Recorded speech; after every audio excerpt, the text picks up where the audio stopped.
হান্নান মজুমদার জাফরি টেনে কোলে নেয়। এখন আর জাফরি কারো কোলে উঠতে চায় না। তাও সবাই জোর করে কোলে নেয়। সবাই একসাথে দুপুরের খাবার খায়। হান্নান মজুমদার প্রথমে নাকচ করে দিল। ২ মেয়ে জোরাজুরিতে আবার খেতে বসলেন। খাবার খেয়ে রওনা দিয়েছেন তিনি। ইনিমা চা বানানোর কথা বলে এর আগেই রুয়াদ বলে উঠে সে চা বানাবে। তাই ইনিমা আর কিছু বলেনি। রুয়াদ চা বানিয়ে এনেছে। হান্নান মজুমদার, মায়া চৌধুরী, ইনিমা সবাই হেসে হেসে চা খাচ্ছে। রুয়াদ চা খাওয়া না বেশি, যখন মাথাটা একটু ব্যথা করে তখন খায়। হঠাৎ হান্নান মজুমদার বলে ওঠে, আপা, আমি কেন এসেছি সেটা তো বলা হয়নি। আসলে মেহেরুবা ইচ্ছে হয়েছে তার মেয়েদের দেখবে, তাই আমায় পাঠিয়েছে। আপনি যদি রাজি থাকেন তাহলে ২-৩ দিন মেয়েদের আমাদের কাছে থাকবে। আরে ভাই, এইসব কি বলছেন? আমি তো রাজি আছি, কিন্তু সমস্যা হচ্ছে সামনে ইলেকশন, আর এ সময় আওয়াজের কাজে চাপ খুব বেশি থাকে। রুয়াদ যদি পাশে থাকে তাহলে ছেলেটা একটু ভরসা পায়। রুয়াদ একবার মায়া চৌধুরীর দিকে তাকাচ্ছে, আবার হান্নান মজুমদারের দিকে তাকাচ্ছে। মাকে দেখতে ইচ্ছে করছে খুব, যেন কয়েক বছর দেখা হয় না। এক মেয়ে যাবে, আরেক মেয়ে যাবে না। মেয়ের খারাপ লাগার আগেই আবার খারাপ লাগা শুরু হয়ে যাবে। মায়া চৌধুরী দেখলেন হান্নান মজুমদারের মুখটা ছোট হয়ে গিয়েছে। কথাটা বলতে গিয়ে, আমি আওয়াজকে বুঝিয়ে বলবো, সমস্যা নেই, রুয়াদও যাবে আপনাদের সাথে। হান্নান মজুমদার খুশি হয়ে গেল। মায়া চৌধুরীর কথা মতো ইলিমা আর রুয়াদ চলে গেল তাদের জামা কাপড় গোছাতে। মনে মনে একটু আধটু ভয় কাজ করছে। আওয়াজকে না বলে যাচ্ছে সে বাড়িতে। রুয়াদ তার ভয়টাকে একপাশে রাখলো। ২ দিন বেশি থাকবে না। আওয়াজ রাগ করলে ঠিক মানিয়ে নেবে। রুয়াদ রেডি হয়ে তার ব্যাগ নিয়ে ইনিমার রুমে আসলো। ইনিমা জাফরিকে রেডি করাচ্ছে। রুয়াদের দিকে একবার তাকায় ইনিমা। আপু, তোমার দেবরকে না বলে যাচ্ছি, উনি যদি কিছু বলে। ইনিমা জাফরির চুল আঁচড়ে দিচ্ছে। আওয়াজ মোটেও সেরকম নয়, কিছু বলবে না, দেখে নিস। আর আরহাম তো জানে না, মা ঠিক ম্যানেজ করে নিবে দেখিস। বেডে এসে বসে রুয়াদ। মোটেও শান্তি লাগছে না তার, বরং বেশ অস্থির অস্থির লাগছে। ইনিমা আর জাফরি রেডি হওয়া শেষ, তারা ৩ জন নিচে নামে।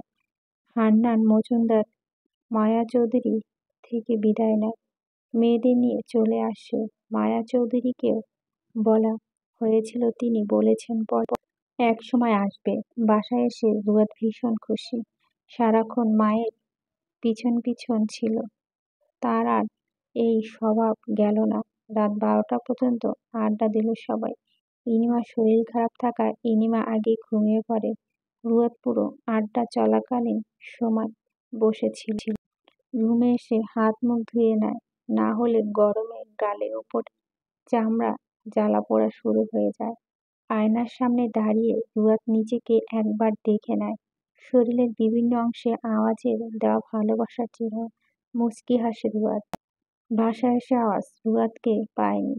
না আছে রুয়াদ, না আছে ইনিমা। আরহামও ইনিমাকে খুঁজে পাচ্ছে না। আওয়াজ ফ্রেশ হয়ে মায়া চৌধুরী রুমে আসে। তিনি শুয়ে আছেন। মা, ঘুমাচ্ছ?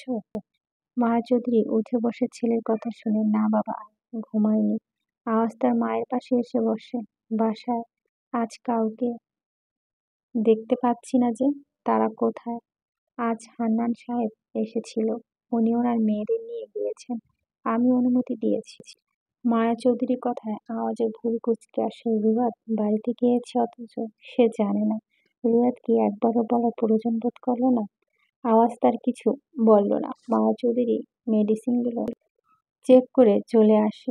রুমে এসে দরজা বন্ধ করে দেয়। টায়ার্ড সে, শুয়ে পড়ে। রাতের খাবার মতো মুড নেই। আরহাম খাওয়ার সময় আওয়াজকে কল দেয়, কিন্তু সে বলে দিয়েছে খাবে না। পাশের জায়গাটা খালি। প্রিয়সীকে মনে পড়ছে খুব। আওয়াজ আর নিজেই রাগ পোষণ করল না। রুয়াদের নাম্বারে কল দেয়। রুয়াদ এখনো ঘুমায়নি, ঘুম আসলো না। হঠাৎ আওয়াজে কল পেয়ে উঠে বসে। ভয় হচ্ছে প্রচুর, আওয়াজ যদি কিছু বলে। বুক ধুকপুক শুরু হয়েছে। কল রিসিভ করে সে, সাথে সাথে আওয়াজের গম্ভীর মুখে কথা শুরু। তুমি যে গিয়েছো, আমায় বলেছ? কল দেওয়াও প্রয়োজন মনে করোনি। ঢোক গিলে রুয়াদ, বাবার সাথে এসেছি, সত্যি আমি কল দিব ভেবে রেখেছি, এক্ষুনি দিতাম। ওপাশ থেকে আওয়াজ চুপ। রুয়াদ আবারও বলে, শুনুন, রাগ করেছেন? খেয়েছেন আপনি? আওয়াজ ছোট করে বলে, না। ভুরু জোড়া মিশিয়ে যায় রুয়াতে। কেন? খেয়ে আসুন যান। ভালো লাগছে না, আমি সত্যি রেগে আছি। তুমি একবার আমায় কল দিয়ে বলতে বলেছ আমাকে মানুষ বলে মনে করো না তুমি? আমার কি বাবার সাথে আসা অধিকার নেই? কখন বলছি অধিকার নেই? তোমাকে আমি সম্মান করি, তোমার সব চাওয়া পাওয়াকে প্রাধান্য দিই, তারপরও এসব বলছো। রুয়াদ মোবাইলটা কান থেকে সরিয়ে নেয়, পরক্ষণে আবার কানে নেয় মোবাইল। ভালোবাসি এমপি সাহেব খুব বেশি। এই কথা শোনার জন্যই যেন আওয়াজ অপেক্ষা করেছিল। সব রাগ যেন উড়ে গিয়েছে। বিশ্বাস করো, এই কথাটি যদি সামনে থেকে বলতে আজ, তুমি আওয়াজের কথা শেষ করতে দিল না রুয়াদ। সে ভালো করেই অবগত যে আওয়াজ এখন কি বলবে। কে আসুন যান, খুব মনে পড়ছে তোমায়। এখন মনে হচ্ছে কি তোমায় ছাড়া আমি থাকতে পারবো না। শ্বাস প্রশ্বাস বন্ধ হয়ে আসছে। প্রতিটি মুহূর্তে এখন আমার প্রিয়সীকে মনে পড়ছে। রুয়াতের মনটা কেঁপে ওঠে। মানুষটাকে ছাড়া তার থাকতে ভীষণ কষ্ট হচ্ছে। আমারও আপনাকে খুব মনে পড়ছে এমপি সাহেব। আওয়াজ হাসি প্রিয়সীর কথা শুনে। উফ, মনে পড়ছে বললেই হবে না? কাল বাসায় আসতে হবে। তোমাকে আদর দেওয়া ছাড়া ঘুমাতে পারি না আমি। রুয়াদের গালে রক্তিম হাওয়া ছড়িয়ে পড়েছে। পাগল পুরুষ এক। মা, আজ তোমার ছোট বৌমার জন্য গাড়ি পাঠিয়ে দিই। রুয়াদ চলে আসবে। মায়া চৌধুরী আওয়াজকে দুপুরে খাবার বেড়ে দিচ্ছে। আজ সকালে বের হয়নি সে। একেবারে 12টার সময় ঘুম থেকে উঠে শাওয়ার নিয়ে ফ্রেশ হয়ে নিজেকে পরিপাটি করে নিচে আসে। এখন খেয়ে বাসা থেকে বের হবে। আওয়াজের এমন আশ্চর্যজনক কথা শুনে মায়া চৌধুরী অবাক হয়ে তাকান তার দিকে। কাল তো গিয়েছে, আজ আসবে কেন? সবেমাত্র কাল দিয়েছি, থাকুক না কয়েকদিন। শান্ত কণ্ঠস্বর আওয়াজে। গতরাতে রুয়াদ বলেছে আজ আসবে। কাজ থাকার কারণে আওয়াজ যাবে না, তার ড্রাইভারকে পাঠিয়ে দিবে রুয়াদকে নিয়ে আসার জন্য। রুয়াদের সাথে কথা হয়েছে, বলেছে আসবে। মন মানল না মায়া চৌধুরী। দেখ বাবা, রুয়াদ চলে আসবে, ইনিমা থেকে যাবে, মন খারাপ হবে তো তার। আর রুয়াদের মায়ের খুব ইচ্ছে হয়েছে মেয়েদের সাথে দুটো দিন কাটাবে। ইলেকশন শেষ হোক, তারপর আমি দিয়ে আসবো তাকে। মায়া চৌধুরী মাথা নাড়ান, আর কথা বাড়ালো না। রুয়াদ যেহেতু বলেছে আসবে, সেহেতু মায়া চৌধুরী আর কি বা বলবে। আওয়াজ খেয়ে চলে যায়। বাসায় তেমন কেউ নেই বলতে গেলে, শুধুমাত্র মায়া চৌধুরী ছাড়া। রুয়াদ ও ইনিমা চলে যাওয়ার পর সবকিছু আরো খালি খালি লাগছে। আরহাম আর ফজল চৌধুরী ও বাসায় নেই। সে যায় কাজে বের হয়ে গিয়েছে। বাসার বাইরে এক গাদা সিকিউরিটি গার্ড। ইলেকশনের এই সময়টাতে আওয়াজ সিকিউরিটি বাড়িয়ে দেয়। মায়া চৌধুরী দীর্ঘ নিঃশ্বাস ছাড়লেন। 4টা রুয়াদের জন্য ড্রাইভার পাঠিয়ে দিয়েছেন আওয়াজের কথা মতো। মেহরুবা মেয়ের পাশে বসে আছে, মনটা ভীষণ খারাপ। কাল মেয়েটা এসেছে আর আজ চলে যাবে।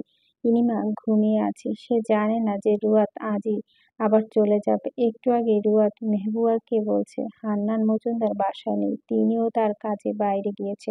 রুয়াদ তার অনেকগুলো কমফোর্ট ড্রেস নিয়ে নিল। 3 পিস পরে ঘুমানোর অভ্যাস নেই তার। হঠাৎ কল আসায় রুয়াদের সেদিকটায় তাকায়। স্ক্রিনে আওয়াজের নাম। কল রিসিভ করে সে। আসসালামু আলাইকুম। প্রিয়সী কণ্ঠস্বর আওয়াজ, স্মিত হাসি। ওয়ালাইকুম সালাম। শুনো, গাড়ি তোমার বাসার সামনে। আমার কাজ থাকায় আসতে পারিনি, তার জন্য সরি। তুমি চলে এসো। ছোট্ট করে উত্তর দেয় রুয়াদ, জি আচ্ছা। আওয়াজ কল কেটে দেয়। রুয়াদ ড্রাইভারকে বেশিক্ষণ অপেক্ষা করায়নি, তাড়াতাড়ি রেডি হয়ে যায়।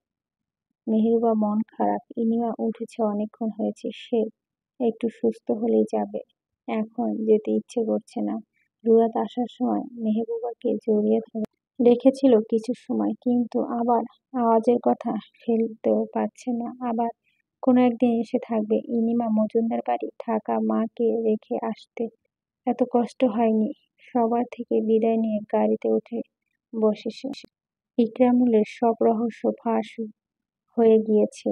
তার সবগুলো দোকান ভেঙে চুরমার করে দিয়েছে জনগণ। শুধু পুলিশ ইকরামুলের আশেপাশে থাকা তাকে কোনো রকম আক্রমণ করতে পারেনি। কিছুক্ষণ আগে এক গুরুত্বপূর্ণ সভা উপস্থিত করা হয় ইকরামুল তাহেরকে, যেখানে রাজনীতিতে যোগ দেওয়া মানুষজন রয়েছে। ইকরামুল অসুস্থ থাকাকালীন সময় অনেক অভিযোগ এসে জমা হয় তার নামে। অবস্থা খুব বেশি ভালো নয়। আওয়াজের অ্যাক্সিডেন্ট পিছনে যে ইকরামুলের হাত ছিল সেটাও সামনে এসেছে। সবার সামনে ইকরামুল সত্য যেটা সেটাই স্বীকার করে। মুহূর্তের মধ্যেই সব জায়গায় ছড়িয়ে পড়ে কথাটি। ইকরামুলের সাথে জড়িয়ে সবাইকে পুলিশ হেফাজতে নিয়ে যায়। ক্ষিপ্ত হয়ে ওঠে জনগণ। বহু মানুষের টাকা পয়সা নিয়েছে। অনৈতিক কার্যক্রম সবার আড়ালে চালিয়ে যাচ্ছে। যখন সব সামনে আসে তখনই চারপাশের অবস্থা আরো বেশি জটিল হয়ে যায়। শেষ পর্যন্ত ইকরামুল পদত্যাগ করতে বাধ্য হয়। এমন নির্লজ্জ মানুষ রাজনীতি নামক এমন একটা জায়গা না থাকাই ভালো। সবাই উচ্চস্বরে আওয়াজ কথাটি বলে। ইকরামুল অসুস্থ থাকা অবস্থায় তাকে পুলিশ নিয়ে যায়। আওয়াজ বের হয়ে আসে সভা ছেড়ে। মন খারাপ, শুধু আজ একটা কারণ হয়েছে যেটা ইকরামুল বলেছিল। তার দলের সাথে আওয়াজের দলের 2-3 অগোচরে ইকরামুল হয়ে কাজ করছে। পুলিশ জিজ্ঞেস করেছিল আওয়াজকে এদের মাফ করে দিবে কিনা। আওয়াজ মাফ করলে তাদের আর পুলিশে অ্যারেস্ট করবে না, ছেড়ে দিবে। কিন্তু আওয়াজ বলেছিল ইকরামুলের থেকে যেন তাদের বেশি শাস্তি দেওয়া হয়। সন্ধ্যা হওয়ার আগে রুয়াদ বাসায় চলে আসে। মায়া চৌধুরী আর ফজলুল চৌধুরীর জন্য চা বানাচ্ছে। ফজলুল চৌধুরী এসেছে একটু আগে, বসে বসে টিভি দেখছেন। রুয়াদ চা বানিয়ে মায়া চৌধুরী আর ফজলুল চৌধুরীকে দিয়ে আসে। কি করবে ভেবে পাচ্ছে না। আপাতত আর কোনো কাজ নেই। আওয়াজ আর আরহাম আসার পর সবাই রাতের খাবার খাবে। রুমে এসে শুয়ে পড়ে। এক সময় সে ঘুমিয়ে যায়। রাত 9। বাসায় আসে আওয়াজ। আরহাম এখনো আসেনি। আজ তেমন কোনো কাজ নেই থাকায় তাড়াতাড়ি এসে পড়েছে। সব কাজ দিনের মধ্যে শেষ করে ফেলেছে। ফজলুল চৌধুরী আওয়াজকে দেখে কিছু বললেন না। আগে আওয়াজ ফ্রেশ হয়ে তারপর খাওয়া দাওয়ার পর কিছু কথা বলবে। আওয়াজ তার নিজ কক্ষে আসে। একজন মায়াবী প্রেয়সী গভীর ঘুমে আচ্ছন্ন। আনমনে হাসে আওয়াজ। রুয়াদের দিকটা না গিয়ে ফ্রেশ হয়ে আসে। সারাদিন এত কাজ করার পর ধুলোবালিতে মিশে যায় শরীর। কাজগুলো যে এক জায়গায় বসে থেকে করবে সেটা তেমনটা নয়। শাওয়ার নিয়ে আসে আওয়াজ। এখন রুয়াদ ঘুমাতে তোয়ালে দিয়ে চুলে পানি মুছে ফেলে। হ্যাঙ্গারে ঝুলিয়ে রাখা। এতঃপর রুয়াদের পাশে গিয়ে বসে। প্রেয়সীর গালে হাত বুলিয়ে দেয়। অধর ছুঁয়ে দেয় প্রেয়সীর পাতলা অধরে। আচমকা রুয়াদ চোখ মেলে। চোখ খুলতে দেখে আওয়াজের মুখখানা। তড়িঘড়ি করে উঠে সে। আপনি কখন এসেছেন? আওয়াজ একটু দূরে সরে আসে। রুয়াদের চোখে মুখে ভয়। ভয়টা আওয়াজের আগমনে নয়, বরং আওয়াজের এরূপ কাজে। এসেছি একটু আগে। রুয়াদ উঠে দাঁড়ায়। ওড়না পেঁচিয়ে দেয় শরীরে। আমার ডাকেননি কেন? সে সন্ধ্যায় ঘুমিয়েছি। একা ভালো লাগছিল না তাই। আসুন, খেতে যাবেন। আওয়াজ রুয়াদের সম্মুখে দাঁড়ায়। মেয়েটাকে টেনে নেয় তার কাছে। ভয় পেয়েছ? মাথা নিচু করে রুয়াদ। ঘুমিয়েছিলাম বলে হঠাৎ ভয় পেয়েছি। আওয়াজ রুয়াদকে তার বুকে টেনে নেয়। প্রথমে যেটা ভেবেছিলাম সেটাই হয়েছে। মন শান্ত হয় রুয়াদের। এখন আর ভয় লাগছে না, বরং ভালো লাগছে। কিছু সময় আওয়াজ শক্ত করে জড়িয়ে ধরে তার প্রেয়সীকে। রুয়াদকে ছেড়ে সোজা হয়ে দাঁড়ায়। নিচে আসো, আমি যাচ্ছি। আওয়াজ চলে যায়। ওয়াশরুমে গিয়ে মুখে পানি দেয় রুয়াদ। এতপর নিচে আসে। কেমন যেন গম্ভীর ভাব সবার মধ্যে। যেখানে এত গম্ভীর ভাব থাকলে আরহাম হেসে তা উড়িয়ে দিত। আর সে ও চুপ। মায়া চৌধুরী এখানে নেই।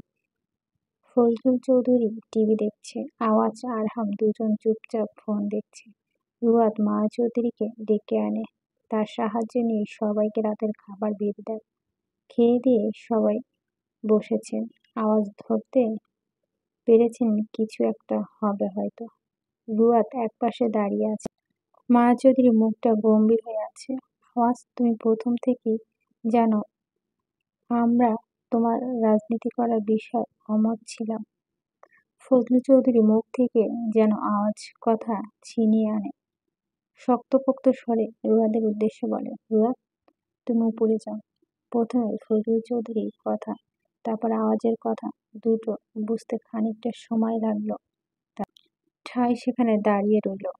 আবার আওয়াজ বলল, উপরে যেতে বলছি রুয়াদ। কোনো রকম কথা না বলে রুয়াদ উপরে চলে আসে। আওয়াজের কথা বলার সময় সবার নজর তার দিকেই ছিল।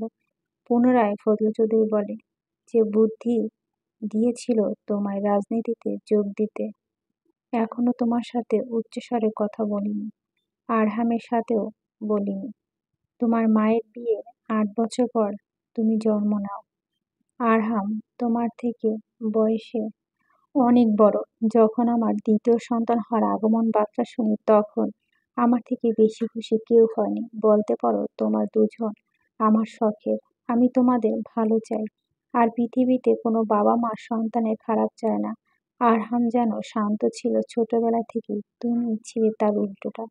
রকচাটা স্বভাবে তোমার, তোমার রাগের কাছে হেরে যাই বারবার। এমনি তুমি যখন রাজনীতিতে যোগ দাও, তখন তোমাকে কথা করা শোনাতে পারিনি। কথা আছে, পিতামাতার অধিক স্নেহ সন্তানের জন্য মঙ্গলজনক না হতে পারে। আশা করি কথাটা তুমি বুঝেছ। আমি এটাও বলবো না যে রাজনীতিতে যোগ দিয়ে তুমি খারাপ কিছু করেছ। না, আজ পর্যন্ত আমি খারাপ শুনেছি তোমার নামে। আমি আমার নিজের পরিচয় বাদ দিলে সর্বপ্রথম তোমার সাথে সম্পর্কিত আমার পরিচয় চলে আসে। সবাই আমাকে চেনে এমপি আজাদ চৌধুরী বাবা হিসেবে। তোমার জন্য মানুষ আমাকে বিশেষ এক নজরে দেখে, সম্মান করে। একজন বাবা আর কি চাই? তোমার জন্য মানুষ আমার চিনে। আমি নিঃসন্দেহে বলতে পারি আমি একজন গর্বিত বাবা, শুধুমাত্র তোমার কাজের জন্য। আজ ইকরামুলের দোকানে ভাঙচুর করা হয়েছে। সে অনৈতিক কাজে জড়িয়েছিল, পদত্যাগ করেছে। অবশ্য তুমি সেখানে উপস্থিত ছিলে, ভালো করে কথাগুলো জানো। তোমার দলের কিছু লোক ইকরামুলের সাথে জড়িত ছিল। তুমি শুধু ভাবো তোমার দলের লোক শত্রুতা করেছে তোমার সাথে। এগুলো আর কতদিন? এই যে কিছুদিন আগে অ্যাক্সিডেন্ট হলো তোমার, তার জন্য কি ইকরামুল দায়ী ছিল? কেন দায়ী ছিল? তোমাদের মধ্যে মনোমালিন্য ছিল, আর সেটা উৎপত্তি রাজনীতি। রুয়াদকে কিন্তু তার বাবা কখনো তোমার হাতে তুলে দিত না। আমরা তাকে বুঝিয়ে বলেছি, তাকে কথা দিয়েছিলাম তার মেয়ে ভালো থাকবে তোমার সাথে। ফজলুল চৌধুরী এক নাগাড়ে কথাগুলো বললেন, কিছুক্ষণের জন্য একটু থামলেন। তোমার কথা রাখার জন্য আমি রুয়াদের বাবা হান্নান সাহেবকে জোর করি। তিনি আমায় ভরসা করে বলেন রাজি হয়েছেন। তার আদরের মেয়েটিকে তুলে দিয়েছেন নির্দ্বিধায়। আমরা সবাই জানি রুয়াদ রাজনীতি পছন্দ করে না, তাও তোমার সাথে থাকছে। বাবার ঊর্ধ্বে কথা বলা মেনে নিয়েছে তার বাবার কথা। আমার শুধু একটা কথাই, তুমি নিজে ভালো থেকো। যেই পেশায় থাকো না কেন, তুমি আগে নিজেকে নিরাপদ রাখো, আর আমার সম্মানটা রেখো। হান্নান সাহেবের কাছে তার মেয়েটাকে ভালো রেখো। তোমাকে আমি তোমার জায়গা থেকে সরে আসতে বলবো না। তুমি দিন শেষে সৎ থাকো। এখন যেভাবে আছো ঠিক সেভাবেই থেকো। আমি যেন পরবর্তী সময়ে তোমায় নিয়ে একইভাবে গর্ববোধ করতে পারি। এক নাগাড়ে কথাগুলো বলে ফজলু চৌধুরী উঠে চলে গেল। আওয়াজ চুপচাপ বসে শুনছে। আরহাম আর কিছু বলার সাহস পেল না। আর এখানে সবগুলো কথাই যুক্তিসম্মত কথা। মায়া চৌধুরী ছেলে চুলে হাত বুলিয়ে দিল, তারপর তিনি চলে গেল। আওয়াজের কানে শুধু তার বাবার কথাগুলো ভাসছে। আরহাম আওয়াজের দিকে তাকালো। শান্ত হয়ে বসে আছে তার ভাই। তাকে স্বাভাবিক করার জন্য আরহাম বলে, এমপি আওয়াজ চৌধুরী। কেমন নিস্তব্ধতা মানায় নাই, তার সাথে যায় না এটা। আওয়াজ মাথা তুলে আরহামের দিকে তাকায়, কথার কোনো উত্তর দিল না। উপরে তার রুম চলে আসলো। রুয়াদ বেডে বসে পা দুলাচ্ছে। আওয়াজ রুয়াদের সামনে বরাবর হাঁটু গেড়ে বসে পড়ল। কিছুটা অবাক হয় সে। উৎসুক দৃষ্টিতে চেয়ে থাকে। আওয়াজ রুয়াদের হাত ধরে শান্ত স্বরে বলে, তুমি রাজনীতি পছন্দ করো না, অথচ আমি সেই জিনিসটার সাথেই জড়িত। আমি বলেছিলাম আমি মারা গেলেও তোমাকে অক্ষত রেখে যাব। প্রতিনিয়ত চেষ্টা করব কথাটি রাখতে। বাকিটা আল্লাহর হাতে। কাল তোমায় কেন বলিনি আমরা কাল কোথায় যাচ্ছি? আজ কেন আমাদের কথা বলার সময় তোমাকে উপরে পাঠিয়েছি জানো? কারণ এই দুদিনে ঘটনার সাথে রাজনীতি নামক শব্দ বিদ্যমান ছিল। তোমাকে আমি রাজনীতি পছন্দ করতে বলছি তা নয়। তুমি শুধু আমায় ভালোবাসো। আর কিচ্ছু চাই না। আমার খারাপ সময়, ভালো সময় শুধুমাত্র আমার পাশে থেকো। আমি বেঁচে থাকতে কখনো রাজনীতি রিলেটেড কিচ্ছু তোমায় ফেস করতে দিব না। আমায় বিশ্বাস করো না। নিঃস্বার্থ ভালোবাসা বোঝো। যারা কোনো রকম স্বার্থ ছাড়াই ভালোবাসে। আমি ঠিক সেরকম তোমায় ভালোবাসি। যেখানে কোনো স্বার্থ নেই, মানুষের মধ্যে কিছু ত্রুটি থাকে, যেমন তার স্বভাব, কথাবার্তা। পৃথিবীর সব মানুষ শুদ্ধতম নয়। হয়তো আমার মধ্যেও কিছু ত্রুটি আছে। রাজনীতি করাটাকে সবাই ভাবে খারাপ। আমি তোমায় জোর দিয়ে বলতে পারবো, আওয়াজ এই প্ল্যাটফর্মে এসে খারাপ কিছু করেনি। না একটা মেয়ের দিকে চোখ তুলে তাকিয়ে কথা বলেছে। আমার পেশা ঠিক এমন যে সবার সাথে কথা বলতে হয়। হয়তো কিছু কিছু সময় কয়েকজনের দিকে অনিচ্ছাকৃতভাবে চোখ পড়ছে, কিন্তু নিজ ইচ্ছায় কখনো তাকাইনি। তোমায় আমি সম্মান করি প্রিয়সী। তুমি আমার সর্বপ্রথম সর্বশেষ ভালোবাসা। তুমি শুধু আমার সঙ্গে থেকে যেও সারা জীবন। ঢোক গেলে রুয়াদ। এমন কঠিন মানবের কাছ থেকে এগুলো শুনতে ভীষণ কষ্ট হচ্ছে তার। আওয়াজকে নিজে থেকেই বেশি বিশ্বাস করে।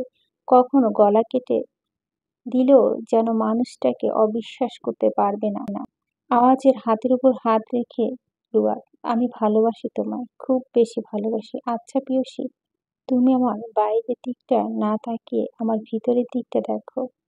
আমার সাথে কি থাকা যায় না? তুমি থাকবে না আমার সাথে আমার জীবনের শেষ মুহূর্ত পর্যন্ত? বলো না প্রিয়সী, তুমি শুধু আমার হয়ে থেকে যাও। আমি আর কিচ্ছু চাই না। বুক কেঁপে ওঠে রুয়াদের। আওয়াজের ভাঙা স্বরে কথাগুলো শুনে আওয়াজকে শক্ত করে জড়িয়ে ধরে। কাঁদতে ইচ্ছে করছে তার, আর কন্ট্রোল করতে পারল না নিজেকে। আওয়াজের বক্ষে মাথা রেখে কেঁদে দিল।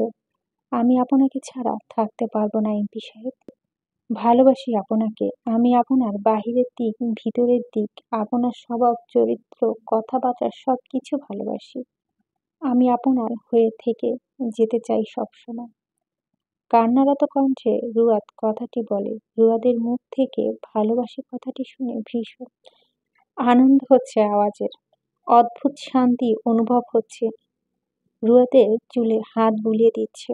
উফ, প্রিয়সীকে কাঁদানোর জন্য তো তাকে আমি তার বাবার বাড়ি থেকে নিয়ে আসিনি। ভালোবাসা স্বীকার করেছ, এবার ভালোবেসে দেখা।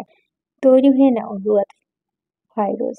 আওয়াজের বুক থেকে মাথা তুলে তাকায় রুয়াদ। একটু আগেই তো কি সুন্দর কথা বলছিল, এখন আবার শুরু হয়েছে উল্টাপাল্টা কথা। রুয়াদের চাউনি দেখে আওয়াজ হেসে ওঠে। প্রিয়সী কানে তার অদর ছুঁয়ে দেয়, কোমর উঁচু করে তার সম্মুখে নিয়ে আসে। রুয়াদ আওয়াজের পিঠে উপরিভাগ খামছে ধরে, অধর ছুঁয়ে দেয় প্রিয়সীর পাতলা আদরে। সাথে সাথে আবার নিজ থেকে সরে আসে, রুয়াদকে কোলে করে নিয়ে পেটে শুয়ে। আওয়াজের হাতে প্রিয়সী বস্ত্রহীন জঠরে। রুয়াদের সেই পরিচিত স্বভাব আর গেল না। কেঁপে ওঠার সাথে সাথে আওয়াজের উন্মুক্ত বক্ষে মুখ লুকায়। সে রুয়াতে মত্ত, আশেপাশে মনোযোগ নেই। পরিশেষে প্রিয়সী ঘামতে থাকা গলায় মুখ ডুবিয়ে দেয়। এতপর হেসে বলে, এ হৃদয় জুড়ে প্রিয়সীর আভাস।